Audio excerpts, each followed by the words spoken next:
Баршаңызға қайырлы күн, құрметті көрермендер, каналыма қош келдіңіздер. Бүгін барлық кезде үйден табылатын қолжетімді заттардан жасалынатын өте жеңіл, оңай, дәмді болып шығатын рогаликті дайындап көрсетемін. Қажетті заттардың барлығын, көлемін, мөлшерін описаниеде қалдырамын. Видеоның атауын бассаңыз, қажетті ақпараттың барлығы шығады. Ең алдымен осы айранға 1 шай қасық разогретельді салып, жақсылап араластырып қоямыз. Яғни ол көпіріп іске қосу керек болады. Егер де разогретель болмай қалатын болса, айранға жарты шай қасық ас содасын салып араластырсаңыз да болады. Енді бір үлкен ыдысқа жұмыртқаны, қантты екеуін салып, жақсылап араластырып аламыз. Мейлінше қанты ерігені дұрыс болады. Одан кейін үстінен айранды және сұйық майды қосып, барлығын бір массаға айналғанға дейін жақсылап араластырып аламыз. Және осы массаның үстінен жарты шай қасық ас тұзын қосуымыз қажет.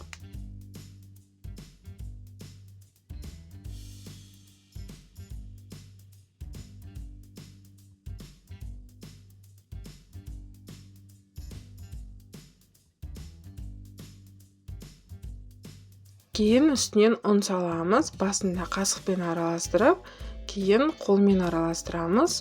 Бұл рогаликидің қамырының воздушный жеңіл болуының ең басты құпиясы қамырдың иленуінде. Яғни, қасықпен араластырып болып, қолға көшкенде 2-3 рет қана мыжғылап, яғни басын біріктіріп алсақ жеткілікті, қайта-қайта баса берудің еш қажеті жоқ. Домалақта бір зуала етіп алсақ болғаны.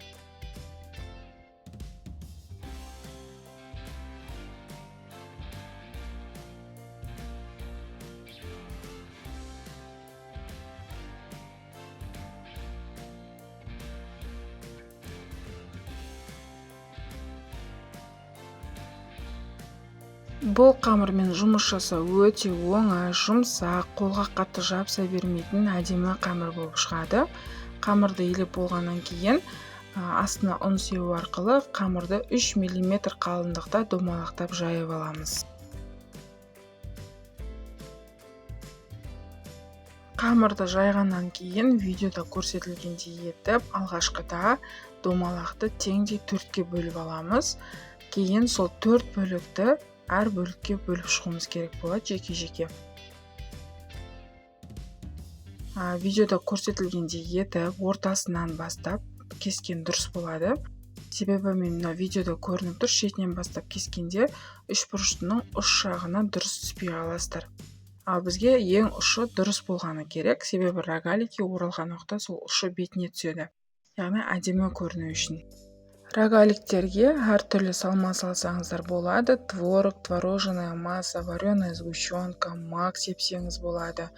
Әркімнің өзінің қалауы бойынша. Бұл рогаликтердің маған өте қатты ұнайтыны айранның негізінде және құрамында маргарин жоқ. Балаларға беруге өте ыңғайлы.